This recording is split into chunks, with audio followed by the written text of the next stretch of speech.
At 1:03 a.m., my phone lit up with a text from my parents. "We know you spent $680,000 to save our house, but your sister doesn't want you at Thanksgiving." I stared at it for exactly 12 seconds. No anger, no sadness, just clarity.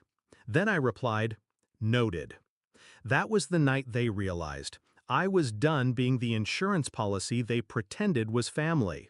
My parents were drowning in debt when they called me, crying, begging. The house was going into foreclosure. 40 years in that home, they said. Memories, legacy, pride. I wired the money in 3 installments, quietly, no fanfare, just a contract. Ownership would be temporarily transferred to me until they got back on their feet. I didn't ask for a thank you, but I did expect basic respect. I used to believe in roles: daughter, provider, problem solver. I wore those titles like armor, until I realized they were shackles, especially when it came to her, my younger sister, Aubrey, the favorite, the delicate one, the one who could destroy a room and be forgiven before the dust settled. I used to clean up her messes behind closed doors: DUIs, credit card debt, rent, always in my name, always just one more time. The shift happened the day I overheard them. I was visiting, home for a long weekend. Walked past the guest bedroom and caught the tail end of a conversation. "She's so transactional," Aubrey said, like she bought her way into being superior. My mother laughed. "Let her. At least she's useful." Useful. That word broke something in me. So I pulled back, stopped answering immediately, stopped sending money just in case, and I watched the mood change. I wasn't the golden goose anymore. I was inconvenient. And then came the Thanksgiving text. I saved their house, covered their legal fees, paid off the IRS. But Aubrey didn't want the mood ruined, so they uninvited me, like I was the problem.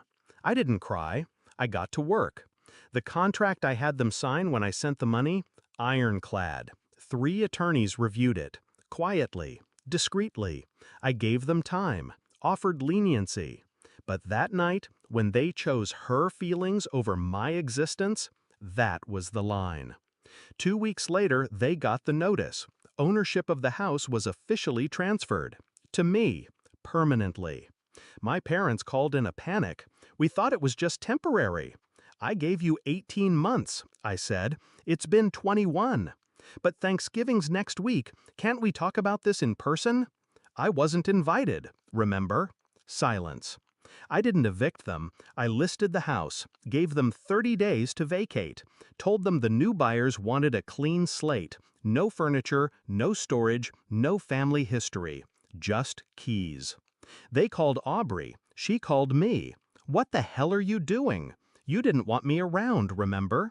That doesn't mean, God, you're so dramatic." "You know what's dramatic?" I said. "Spending $680,000 on people who treat you like a threat." Then I hung up. The day the moving trucks arrived, I didn't go. I had no interest in watching their tears. I was packing too, into a high-rise they never visited. 2 months later, the house sold, above asking. I kept every cent. I took part of it and funded a new nonprofit, Financial Literacy for Women Stuck in Cycles of Manipulation. Called it Noted, because sometimes all it takes is one word to end a lifetime of being taken for granted.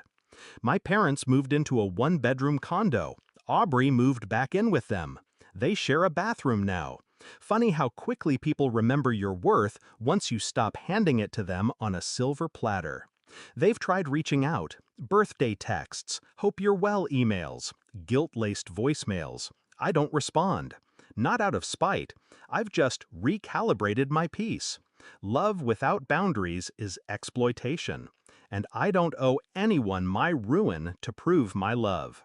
I spent years showing up for people who only opened their doors when they needed saving. Now, I walk past them, and I don't knock.